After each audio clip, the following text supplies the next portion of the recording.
Next day the dragon was still quiet, though the more poetic of Lionel's subjects could see the redness of the dragon shining through the green trees quite plainly. So Lionel put on his crown and sat on his throne and said he wanted to make some laws. And I need hardly say that though the Prime Minister and the Chancellor and the nurse might have had the very poorest opinion of Lionel's private judgment, and might even slap him and send him to bed, the minute he got on his throne and set his crown on his head, he became infallible, which means that everything he said was right and that he couldn't possibly make a mistake.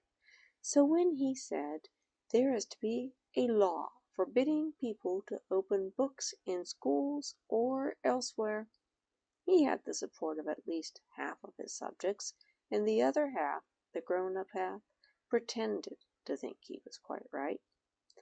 Then he made a law that everyone should always have enough to eat, and this pleased everyone except the ones who had always had too much to eat. And when several other nice new laws were made and written down, he went home and made mud houses. He was very happy. He said to nurse, "My public will love me now. I've made such a lot of pretty new laws for them." But nurse said, "Don't count your chickens, my dear. You have not seen the last of that dragon yet." Now the next day was Saturday, and in the afternoon the dragon suddenly swooped down upon the common in all of his hideous redness, and he carried off the soccer players, umpires, goal-post, ball, and all.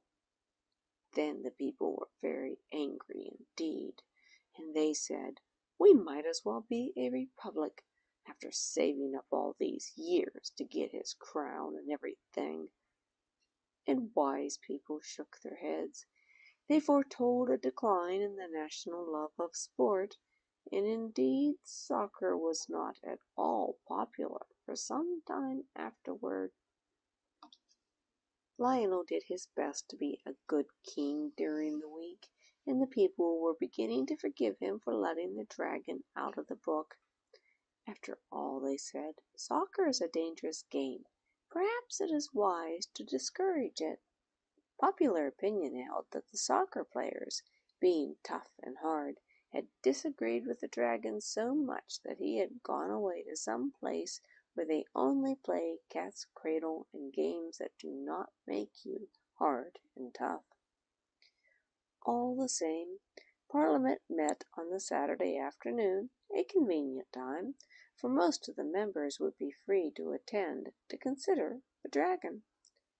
But unfortunately the dragon, who had only been asleep, woke up because it was Saturday, and he considered the Parliament, and afterward there were not any members left, so they tried to make a new Parliament.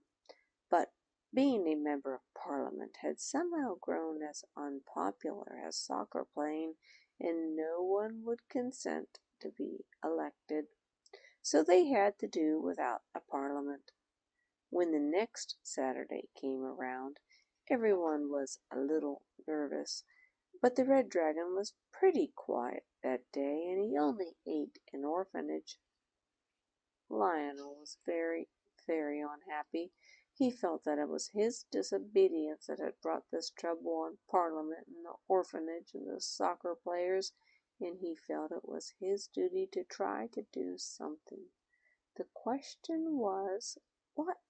The bluebird that had come out of the book used to sing very nicely in the palace rose garden, and the butterfly was very tame and would perch on his shoulder when he walked among the tall lilies. So Lionel saw that all the creatures in the book of beasts could not be wicked like the dragon, and he thought, suppose I could get another beast out who will fight the dragon. So he took the book of beasts out into the rose garden and opened the page next to the one where the dragon had been, just a tiny bit to see what the name was. He could only see Cora, but he felt the middle of the page swelling up thick with the creature that was trying to come out, and it was only by putting the book down and sitting on it suddenly very hard that he managed to get it shut. Then he fastened the clasps with the rubies and the turquoises in them, and sent for the Chancellor, who had been ill since Saturday, and so he had not been eaten with the rest of Parliament, and he said, "What animal ends in Cora?" The Chancellor answered, "The Manticora, of course." "What does he like?" asked the King. "He is the sworn foe of dragons," said the Chancellor. "He drinks their blood. He is yellow, with the body of a lion and the face of a man. I wish we had a few Manticoras here now, but the last died hundreds of years ago. Bad luck." Then the King ran and opened the book at the page that had Cora on it, and there was the picture Manticora, all yellow, with a lion's body and a man's face, just as the Chancellor had said, and under the picture was written Manticora. In a few minutes the Manticora came sleepily out of the book, rubbing its eyes with its hands and mewing piteously.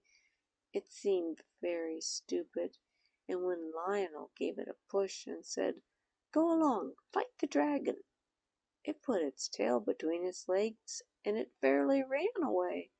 It went and hid behind the town hall, and at night, when the people were asleep, it went around and it ate all the pussycats in the town.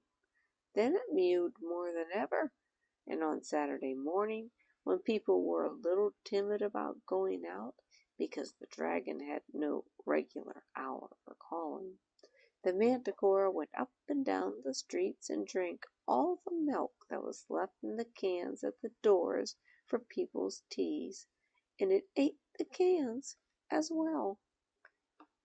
And just when it had finished the very last little half-penny worth, which was short measure, because the milkman's nerves were quite upset, the red dragon came down the street looking for the Manticora. It edged off when it saw him coming, for it was not at all the dragon-fighting kind, and seeing no other door open, the poor hunted creature took refuge in the General Post Office, and there the dragon found it, trying to conceal itself among the 10 o'clock mail. The dragon fell on the Manticora at once, and the mail was no defense. The mewings were heard all over town. All the kitties and the milk the Manticora had seemed to have strengthened its mew wonderfully. Then there was a sad silence, and presently the people whose windows looked that way saw the dragon come walking down the steps of the General Post Office, spitting fire and smoke, together with tufts of Manticora fur and fragments of registered letters. Things were growing very serious. However popular the King might become during the week, the dragon was sure to do something on Saturday to upset the people's loyalty. The dragon was a perfect nuisance for the whole of Saturday, except during the hour of noon, and then he had to rest under a tree, or he would have caught fire from the heat of the sun. You see, he was very hot to begin with.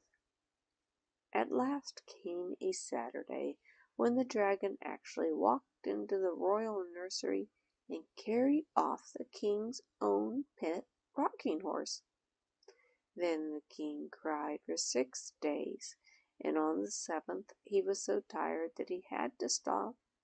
He heard the bluebird singing among the roses, he saw the butterfly fluttering among the lilies, and he said, "Nurse, wipe my face, please. I'm not going to cry any more." Nurse washed his face and told him not to be a silly little king. "Crying," said she, "never did anyone any good yet." "I don't know," said the little King. "I seem to see better and hear better now that I've cried for a week. Now, nurse dear, I know I'm right, so kiss me in case I never come back.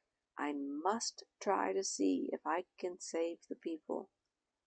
"Well, if you must, you must," said nurse. "But don't tear your clothes and don't get your feet wet." So off he went. The bluebird sang more sweetly than ever, and the butterflies shone more brightly, as Lionel once more carried the book of beasts out into the rose garden and opened it very quickly, so that he might not be afraid and change his mind. The book fell open wide, almost in the middle, and there was written at the bottom of the page, "Hippogriff." And before Lionel had time to see what the picture was, there was a fluttering of great wings, a stamping of hoofs, and a sweet, soft, friendly neighing, and there came out of the book a beautiful white horse, with long, long white mane and long, long white tail, and he had great wings like swan's wings, and the softest, kindest eyes in the world, and he stood there among the roses. The hippogriff rubbed its silky, soft, milky white nose against the little King's shoulder, and the little King thought, "But for the wings, you are very like my poor dear lost rocking horse." And the bluebird's song was very loud and sweet. Then suddenly the King saw coming through the sky the great, straggling, sprawling, wicked shape of the red dragon, and he knew at once what he must do. He caught up the book of beasts, and he jumped on the back of the gentle, beautiful hippogriff, and leaning down he whispered in the sharp white ear, "Fly, dear hippogriff, fly your very fastest to the pebbly waste." And when the dragon saw them start, he turned and he flew after them, with his great wings flapping like clouds at sunset, and the hippogriff's wide wings were snowy as clouds at moonrise. Then the people in the town saw the dragon fly off after the hippogriff and the King, and they all came out of their houses to look. When they saw the two disappear, they made up their minds to the worst, and they began to think what they would wear for court mourning. But the dragon could not catch the hippogriff. The red wings were bigger than the white ones, but they were not so strong.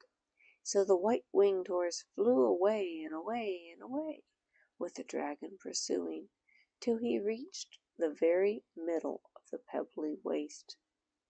Now, the pebbly waste is just like the parts of the seaside where there is no sand, all around loose shifting stones, and there is no grass there, and no tree within 100 miles. Lionel jumped off the white horse's back in the very middle of the pebbly waste, and he hurriedly unclasped the book of beasts and laid it open on the pebbles. Then he clattered among the pebbles in his haste to get back on his white horse, and he had just jumped on when up came the dragon. He was flying very feebly, looking around everywhere for a tree, for it was just on the stroke of 12. The sun was shining like a gold guinea in the blue sky, and there was not a tree for 100 miles. The white-winged horse flew round and round the dragon as he writhed on the dry pebbles. He was getting very hot indeed. Parts of him had even begun to smoke. He knew he must certainly catch fire in another minute unless he could get under a tree. He made a snatch with his red claws at the King and hippogriff, but he was too feeble to reach them. and besides he did not dare or exert himself for fear he should get hotter. It was then that he saw the Book of Beasts lying on the pebbles, open at the page with "Dragon" written at the bottom.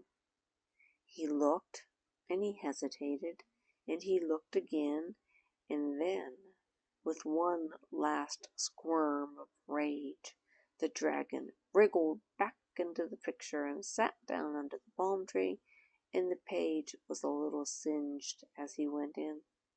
As soon as Lionel saw the dragon had really been obliged to go and sit under his own palm tree because it was the only tree there, he jumped off his horse and shut the book with a bang. "Oh, hurrah!" he cried. "Now we really have done it!" And he clasped the book very tightly with the turquoise and ruby clasps. "Oh, my precious Hippogriff, you are the bravest, dearest, most beautiful." "Hush!" whispered the Hippogriff modestly. "Don't you see we are not alone?" And indeed there was quite a crowd around them on the pebbly waste.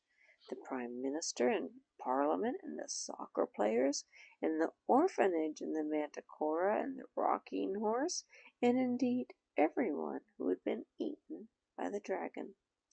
You see, it was impossible for the dragon to take them into the book with him. It was a tight fit even for one dragon, so of course he had to leave them outside. They all got home somehow, and they all lived happily ever after. When the king asked the manticora where he would like to live, he begged to be allowed to go back inside the book. "I do not care for public life," he said. Of course he knew his way onto his own page, so there was no danger of his opening the book at the wrong page and letting out a dragon or anything. So he got back into his picture, and he has never come out since, and that is why you will never see a manticora as long as you live, except in a picture book. And of course he left all the kitties outside, because there was no room for them in the book, and all the milk cans too. Then the rocking horse begged to be allowed to go and to live on the Hippogriff's page of the book. "I should like," he said, "to live somewhere where dragons can't get me." So the beautiful white-winged Hippogriff showed him the way in, and there he stayed till the king had him taken out for his great-great-great-great-grandchildren to play with.